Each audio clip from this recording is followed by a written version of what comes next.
Hello everyone students, आज हम statics में chapter number 7 centre of gravity पढ़ने जा रहे हैं। सेंटर ऑफ ग्रेविटी सबसे पहले देखेंगे होता क्या है। देखिए, अर्थ हमारी है, मान लीजिए दिस इज अर्थ, और अर्थ पे एग्जिस्टिंग जो भी बॉडीज हैं उन पे एक फोर्स लगता है, एक पुल लगता है अर्थ के कारण। ठीक है, अर्थ अपनी तरफ अट्रैक्ट करती है बॉडीज को। तो अब ये मान लीजिए एक बॉडी है, इस बॉडी के अंदर जितने भी पार्टिकल हैं, अगर बॉडी के ऊपर पुल लग रहा है मतलब उसके अंदर एग्जिस्टिंग हर एक पार्टिकल के ऊपर कोई पुल लग रहा है, कोई फोर्स लग रहा है जो अर्थ अपने सेंटर की तरफ अट्रैक्ट करती है। अब अर्थ का साइज बॉडी, उसके ऊपर जो बॉडी है उनके कंपैरिजन में बहुत ज़्यादा लार्ज है। तो इफ द बॉडी भी स्मॉल इनफ, अर्थ बड़ी है तो बॉडी स्मॉल इनफ ही है। The line joining it's particle, अब देखिए ये जो बॉडी है इसके हर एक पार्टिकल के ऊपर, हर एक पार्टिकल अर्थ के सेंटर की तरफ अट्रैक्ट हो रहा है। अब ये बॉडी इतनी स्मॉल है कि इसके हर एक पार्टिकल को जब मैं ज्वाइन करती हूँ, फोर्स किधर लग रहा है, इन पार्टिकल्स पे, अर्थ के सेंटर की तरफ। तो ये बॉडी इतनी स्मॉल है और अर्थ इतनी उसके कंपैरिजन में लार्ज है, तो इसके ऊपर हर एक पार्टिकल पे लगने वाले फोर्स, ये जो लाइन है, यहाँ लाइन क्या डिस्प्ले कर रही है कि फोर्स इस डायरेक्शन में लग रहा है। तो ये जो फोर्सेस हैं एक्चुअल में ये क्या होंगे, ऑलमोस्ट पैरेलल ही होते हैं, बिकॉज बॉडी छोटी है। ठीक है, तो इन जो जितने भी ये फोर्सेस लग रहे हैं towards the centre of the अर्थ, इनके रिजल्टेंट को, ठीक है, इनके रिजल्टेंट से क्या कहेंगे, उस बॉडी का पूरा वेट पास कर रहा है, तो वही क्या कहलाता है, सेंटर ऑफ ग्रेविटी। मतलब वो पॉइंट जहाँ पे इस बॉडी का पूरा weight towards the centre of the earth act कर रहा है, वो मतलब रिजल्टेंट वेट जो बोला जा रहा है। ठीक है, resultant of this parallel forces, जिसके थ्रू हम कहेंगे कि इस पूरी बॉडी का वेट एक्ट कर रहा है towards the centre of the earth, is called centre of gravity. अब कोई बॉडी अगर सिमेट्रिक है, मान लीजिए ये सर्कल है, सॉरी स्फीयर है। ठीक है, स्फीयर की जब हम बात कर रहे हैं तो उसका सेंटर ऑफ ग्रेविटी उसके ओरिजिन पे, सेंटर पे एक्ट करेगा स्फीयर का। ओके, इस तरह से जब सिमेट्रिक बॉडीज होती हैं तो उनके सेंटर पे एक्ट करता है सेंटर ऑफ ग्रेविटी। ठीक है, सारा मतलब उनका कंसंट्रेटेड वेट कहाँ पे रहता है, सेंटर में रहता है। अब मान लीजिए आप किस तरह से देखिए, ये आपके पास एक पेन है। ठीक है, ये आपके पास पेन है, इस पेन को आपने देखना है कि सेंटर ऑफ ग्रेविटी कहाँ एक्ट करेगा, या कहीं एक रोड है। तो हम जानते हैं सेंटर ऑफ ग्रेविटी को सिंपली इस तरह से देखना है आपने कि ऐसा पॉइंट जहाँ पे ये बॉडी पूरी बैलेंस आउट हो जाए। ठीक है, तो हम जानते हैं अगर ये सिमेट्रिक रोड है तो इस रोड के सेंटर पे, मिड पॉइंट पे, अगर हम इस रोड को मिड पॉइंट पे सिर्फ हम पकड़े तो ये बैलेंस रहेगा, इसका वेट दोनों तरफ से। तो वो point he centre of gravity बोला जाता है उसी बॉडी। ये हम बात करें सिमेट्रिक बॉडी की। तो इस चैप्टर में हम इसी तरह से डिफरेंट बॉडीज का सेंटर ऑफ ग्रेविटी की बात करने वाले हैं। अगर देखिए आपके पास सरफेस है, बॉडी है, 3D ऑब्जेक्ट है, तो वहाँ सेंटर ऑफ ग्रेविटी की बात होती है। और अगर प्लेन में किसी चीज़ की बात कर रहे हैं, ठीक है, देन सेंटर ऑफ मास कहा जाता है वो।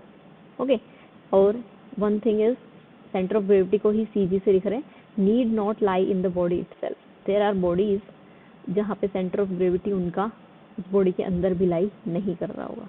ओके, सेकेंड थिंग, सेंटर, अब हम देखते हैं कि centre of gravity of number of particles lying in a straight line.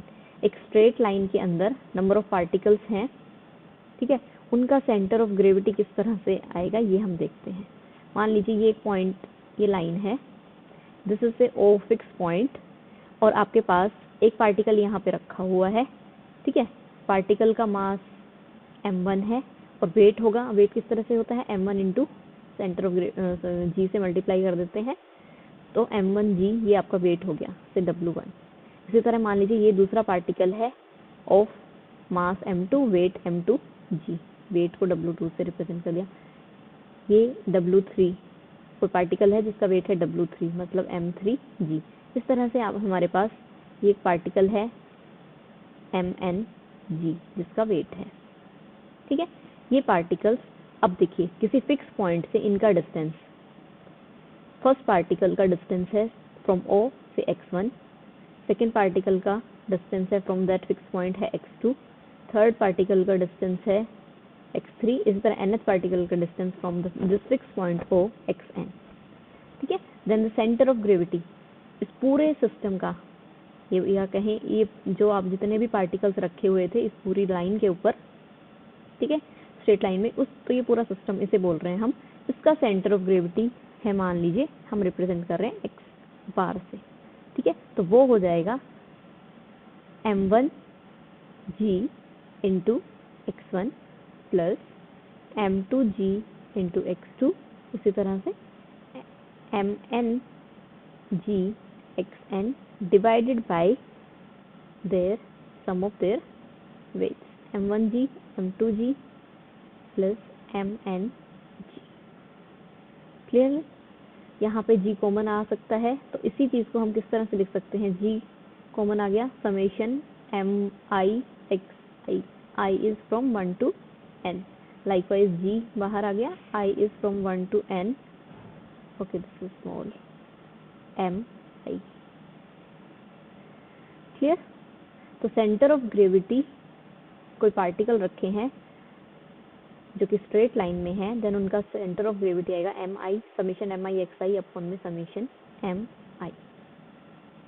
Okay, अब आप देख सकते हो कि अगर दो पार्टिकल रखे होते तो उनका सेंटर ऑफ ग्रेविटी कहाँ पे लाई करता है। मान लीजिए अब ये तो n पार्टिकल्स थे, इसी तरह से सिर्फ दो पार्टिकल रखे होते, ये फिक्स पॉइंट यहाँ ले लिया मैंने, और एक पार्टिकल ये है से a1 और दूसरा पार्टिकल ये है a2, इन दोनों का सेंटर ऑफ ग्रेविटी कहाँ लाई करेगा, जिस पार्टिकल से फिक्स पॉइंट से डिस्टेंस है x1 और दूसरे पार्टिकल का फिक्स पॉइंट से डिस्टेंस है से x2, ठीक है। और मान लीजिए सेम मास है दोनों का, कैपिटल M और कैपिटल M दोनों का मास है, तो सेंटर ऑफ ग्रेविटी कहाँ एक्ट करेगा, दो पार्टिकल रखे हैं, अभी जिस तरह से हमने बात करी थी कि आपके पास कोई रोड है, ठीक है, इस रोड का सेंटर ऑफ ग्रेविटी यहाँ पे एक्ट कर रहा है, तो हम देखना चाह रहे हैं कि आप दो सेम मास रखे हुए हैं, उनका सेंटर ऑफ ग्रेविटी कहाँ एक्ट करेगा, तो m g x1 plus m g x2 divided by m plus m, okay, ये कैंसिल आउट हो गया, g आपके पास बाहर, ओके g m g दोनों कैंसिल आउट होने के बाद हम we left with x1 plus x2 by 2, इसका मतलब है x1 और x2 के मिड पॉइंट के ऊपर लाई करता है सेंटर ऑफ ग्रेविटी। क्लियर? तो जिस तरह से हम दो अगर मास रखे हैं या दो वेट हैं आपके पास, तो उनका सेंटर ऑफ ग्रेविटी जिस तरह से हम देख सकते हैं, उसी तरह n पार्टिकल्स का भी सेंटर ऑफ ग्रेविटी हम निकाल सकते हैं। क्लियर? अब लाइकवाइज m1g को हम वेट भी लिख सकते थे, तो ये सेंटर ऑफ ग्रेविटी इस तरह से भी लिखा जा सकता है w1, okay sorry, w1 x1 plus w2 x2 plus wn xn divided bye w1 plus w2 plus wn, it means this is summation wi xi upon में summation wi। क्लियर है? तो इस तरह से सेंटर ऑफ ग्रेविटी निकल जाएगा हमारे पास। अब नेक्स्ट हम देखते हैं कि centre of gravity of a number of particles lying in a plane. अब मान लीजिए ये कोई बॉडी है, ठीक है, इस बॉडी के अंदर ये कुछ n पार्टिकल्स, एक है x1 y1 x2 y2, इस तरह से xn yn कुछ n पार्टिकल्स रखे हुए हैं, देन सेंटर ऑफ ग्रेविटी हमने निकालना है, और मान लीजिए this y axis is fixed, ठीक है, बिकॉज एक फिक्स पॉइंट के अबाउट हम डिस्टेंस देख रहे थे फिक्स पॉइंट से, तो अब यहाँ पे हम मान लेते हैं कि this y axis is fixed, तो एवरी पार्टिकल से this is a1 a2 a3 और ये an, a1 जो पार्टिकल है वो उसका हमें पूरी बॉडी का सेंटर ऑफ ग्रेविटी निकालना है जिसके अंदर n पार्टिकल्स हैं। देन अगर if this y axis is fix, then हर एक पार्टिकल का डिस्टेंस y एक्सिस से कितना है, देखिए दिस डिस्टेंस इज यहाँ से यहाँ तक x1 डिस्टेंस है, लाइकवाइज a2 पार्टिकल का distance from y axis is x2, इसी तरह से x3 xn। Now x bar that is centre of gravity is summation wi xi, weight each particle का वेट है wi, ठीक है, i इज से from 1 to n summation wi। Is from 1 to n। ये सेंटर ऑफ ग्रेविटी हमने निकाला जब हम ले रहे हैं अबाउट दिस y एक्सिस को जो हम फिक्स मान रहे हैं। इसी तरह से अगर x एक्सिस को हम फिक्स मानते हैं तो y bar is equals to इस पार्टिकल का डिस्टेंस x एक्सिस से कितना है। x एक्सिस से ये पार्टिकल कितना दूरी पे है, इतनी दूरी पे है, ठीक है। और ये डिस्टेंस है कितना, this distance is simply y1। और ये इसी तरह से A2 पार्टिकल y एक्सिस से कितनी दूरी पे है, y2 पे, ठीक है। तो इसका पूरी बॉडी का centre of gravity WI YI, I is from 1 to n, summation WI 1 to n, ठीक। तो ये बोला जाता है moment of resultant weight. This is moment of resultant weight about y axis लिया था हमने ये, that means summation WI into x bar is equals to summation WI XI equals to moment of resultant weight about y axis. This is moment of resultant weight about y axis, and this is equals to algebraic sum of moment of component of weight, हर एक particle का, हर एक component का weight का algebraic sum about y axis, ठीक है।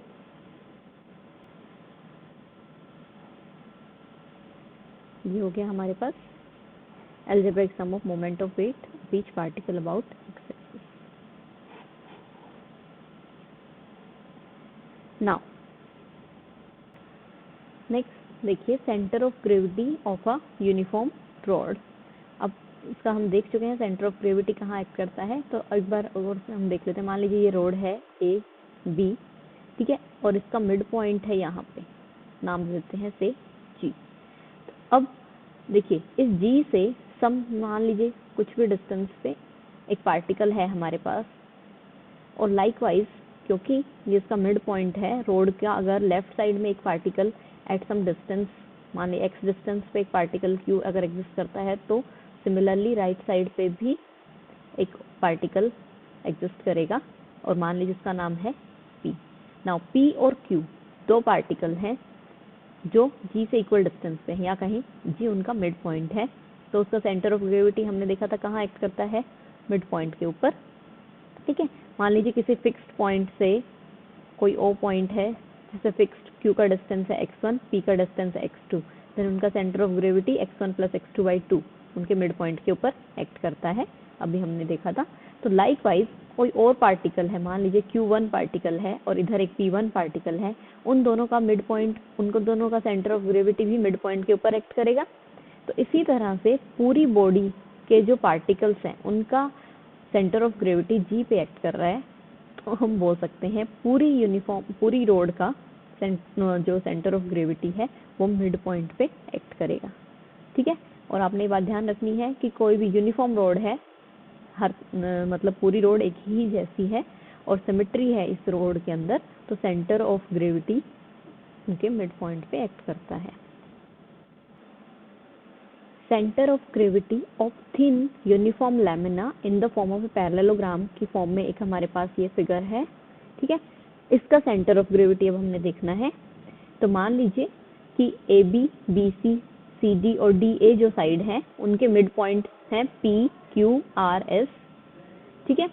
Now P और R को हमने यहाँ पे ज्वाइन कर दिया है, एंड इसी तरह से S, Q को हमने ज्वाइन कर दिया है यहाँ पे, और एक लाइन हमने कंसिडर की है से LM जो पैरेलल है AB के और CD के।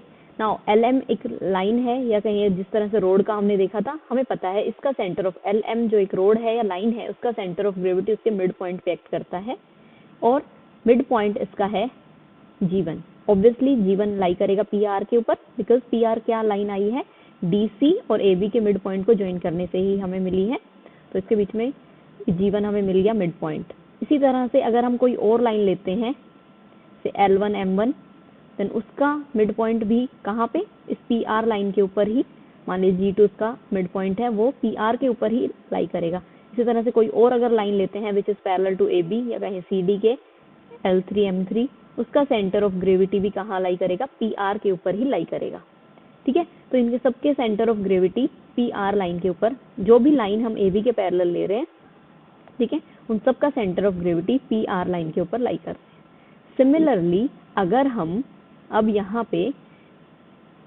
बी सी या ए डी के पैरेलल अगर हम लाइन लें, मान लीजिए T1 T2 एक लाइन ली, तो उसका centre of gravity S Q line के ऊपर लाई करेगा, ठीक है, एस क्यू लाइन के ऊपर लाई करेगा। मान लीजिए सेंटर ऑफ ग्रेविटी को हम Q1 से रिप्रेजेंट कर रहे हैं। इसी तरह से अगर आपने कोई एक और लाइन ली T3 T4, उसका सेंटर ऑफ ग्रेविटी है मान लीजिए Q2, वो भी लाइन किसके ऊपर लाई करेगा, एस क्यू के ऊपर। मिड पॉइंट वाला सिर्फ रिजल्ट हम लगा रहे हैं, जिस तरह से हमने यहाँ पे एक रोड के लिए देखा था, सिमिलरली रोड के लिए या लाइन के लिए, ठीक है, वही हम रिजल्ट यहाँ पे लगाते जा रहे हैं। तो हम देख रहे हैं इनका सेंटर ऑफ ग्रेविटी कहाँ लाई कर रहा है, एस क्यू के ऊपर। तो इस पूरे होल सिस्टम का सेंटर ऑफ ग्रेविटी कहाँ पे लाई करेगा, देखिए जो लाइन पैरेलल थी ए बी, वो सारे उनका सेंटर ऑफ ग्रेविटी लाई कर रहा है पी आर के ऊपर, और जो लाइन पैरेलल थी ए डी के, उन सब का centre of gravity S Q के ऊपर लाई कर रहा है। तो उस पूरे होल सिस्टम का सेंटर ऑफ ग्रेविटी उन दोनों के इंटरसेक्शन के ऊपर लाई कर जाएगा, उन दोनों के मिड पॉइंट जो कहेंगे या इंटरसेक्शन, तो वो है ये पॉइंट से G. G is the centre of gravity for this parallelogram. तो जी वही पॉइंट है जहाँ पे, या तो कह दें कि दोनों ऑपोजिट साइड के मिड पॉइंट को ज्वाइन करने वाली लाइन जहाँ इंटरसेक्ट करती हैं दैट पॉइंट, या फिर कहें डायगोनल की फॉर्म में बोल सकते हैं, इस पैरेललोग्राम की जो डायगोनल होगी, एक डायगोनल है ए सी और दूसरी डायगोनल है मान लीजिए बी डी, ए सी और बी डी जहाँ पे इंटरसेक्ट करती हैं, that point is called as centre of gravity of a parallelogram. Clear? Parallelogram एक जनरल केस हमने देख लिया। इसी तरह से अगर हमारे पास स्क्वायर या रेक्टेंगल होता, तो उसका सेंटर ऑफ ग्रेविटी भी वहीं पे लाई करेगा जहाँ पे उसकी डायगोनल्स इंटरसेक्ट कर रही हैं। क्लियर?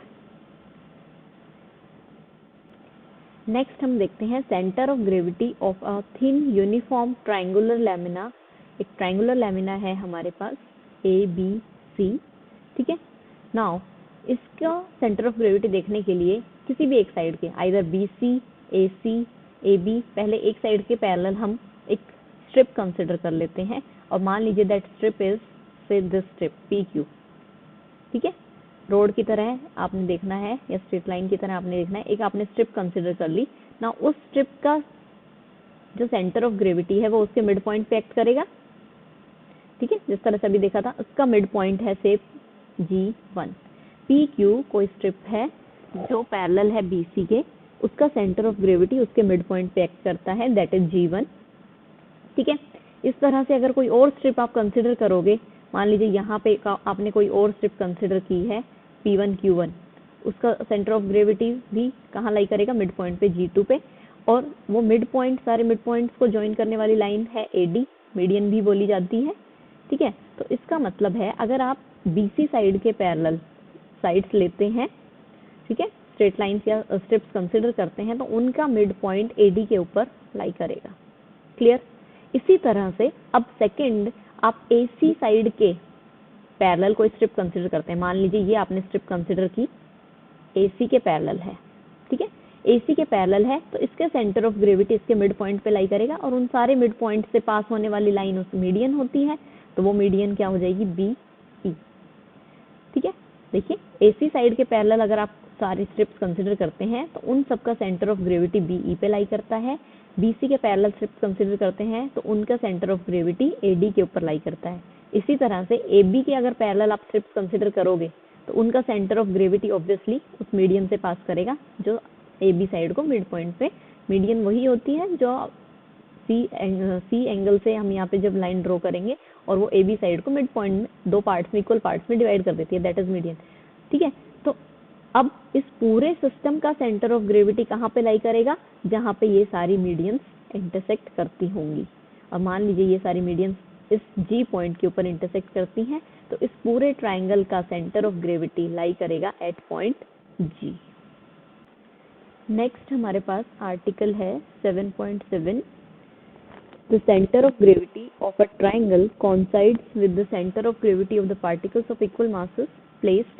First part is, अगर आपके पास particles रखे हैं of mass से m मास के पार्टिकल आपने ट्राइंगल के वर्टिसेस के ऊपर रखे हुए हैं, देन ये बोल रहे हैं कि इक्वल ही होगा सेंटर ऑफ ग्रेविटी अगर ईच पार्टिकल m मास के वर्टिसेस पे रखे हैं, या सेकंड अगर इन साइड्स के मिड पॉइंट के ऊपर अगर पार्टिकल्स m मास के रखे हुए हैं उस केस में सेंटर ऑफ ग्रेविटी, और अगर वर्टिसेस पे रखे हुए हैं तो दोनों केस में सेंटर ऑफ ग्रेविटी सेम आता है। तो अब हम फर्स्ट पार्ट में कंसिडर कर लेते हैं कि m मास के पार्टिकल a, b और c पॉइंट के ऊपर रखे हुए हैं। देन हमें पता है से BC साइड का मिड पॉइंट है D, देन m मास अगर B पे है और m मास अगर C पॉइंट के ऊपर है तो उनका सेंटर ऑफ ग्रेविटी एक्ट करेगा मिड पॉइंट पे, ठीक है। और तो सेंटर ऑफ ग्रेविटी कितना हो जाएगा यहाँ पे 2m, क्लियर। 2m मास हो गया D के ऊपर एक्ट करेगा। अब इसी तरह से अगर हम AC का मिड पॉइंट लेते तो वहाँ पे भी 2m मास एक्ट कर रहा होगा, AB का मिड पॉइंट हम लेते वहाँ पे भी 2m मास एक्ट कर रहा होगा। तो वो जब सब इंटरसेक्ट करते हैं जहाँ पे वो सेंटर ऑफ ग्रेविटी निकलता है, AD लाइन के ऊपर लाई करता है सेंटर ऑफ ग्रेविटी। तो मान लीजिए अब इस केस में let x bar be the centre of gravity of whole triangle, ठीक है। और वो कहाँ लाई करेगा, मान लीजिए A पॉइंट फिक्स है, B पॉइंट को भी फिक्स मान सकते हो। A पॉइंट अगर फिक्स है तो मतलब उस फिक्स पॉइंट से आपने डिस्टेंस मेजर करना होगा, ठीक है।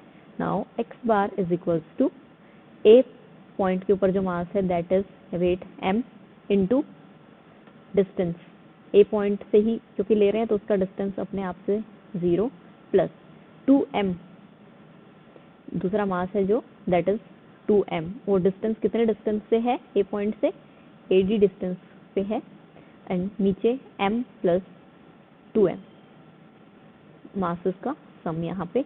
ये हो गया आपके पास 0, m कैंसिल हो गया, 2/3 AD। सेंटर ऑफ ग्रेविटी इस ट्राइंगल का एक्ट करेगा AD के 2/3 पे, ठीक है। मान लीजिए वो यहाँ पे है। इसी तरह से सेकंड पार्ट क्या है, अब मास हमने कहाँ पे रखा हुआ है, mid point of it side. अब ये है D, so this is E F। हर एक साइड AB BC CA के mid point D E F हैं और उनके ऊपर मास रखा हुआ है M M और M, ओके। सेकंड केस में हर मिड पॉइंट के ऊपर m मास रखा हुआ है, वर्टिसेस पे मास नहीं है, यहाँ पे भी m मास रखा हुआ है। अब m मास जो कि D पॉइंट पे रखा हुआ है and D is mid point of BC, तो इस मास को अगर हम वर्टिसेस पे स्प्लिट करना चाहें तो ये कितना स्प्लिट होगा, हाफ ऑफ m, तभी तो उनका सम सेंटर ऑफ उसके मिड पॉइंट पे एक्ट कर रहा है दैट इज m, क्लियरली। इसी तरह से जो E पॉइंट के ऊपर m मास रखा हुआ है उसको जब हम स्प्लिट करेंगे तो m/2 A के ऊपर आ जाएगा और m/2 C पॉइंट के ऊपर आ जाएगा। तो C पॉइंट पे टोटल मास कितना हो गया, m/2 because of this D और m/2 because of this particle E, तो सम कितना हो गया टोटल C के ऊपर m मास एक्ट कर रहा है। इसी तरह से A पॉइंट के ऊपर भी m/2 F की वजह से आएगा, तो टोटल A के ऊपर भी m है मास, B पॉइंट के ऊपर भी मास कितना एक्ट कर रहा है m। तो ये बिल्कुल सिमिलर फर्स्ट वाला ही केस हमारे पास आ जाता है, ABC ट्राइंगल के वर्टिसेस पे m मास एक्ट कर रहा है, तो सेंटर ऑफ ग्रेविटी कहाँ एक्ट करेगा, AD के 2/3 पे, अगर A को फिक्स करते हो। इसी तरह D को अगर फिक्स किया होता तो ये अगर D पॉइंट फिक्स होता उस केस में ये आ जाता 1/3 AD if D is fix, ठीक है।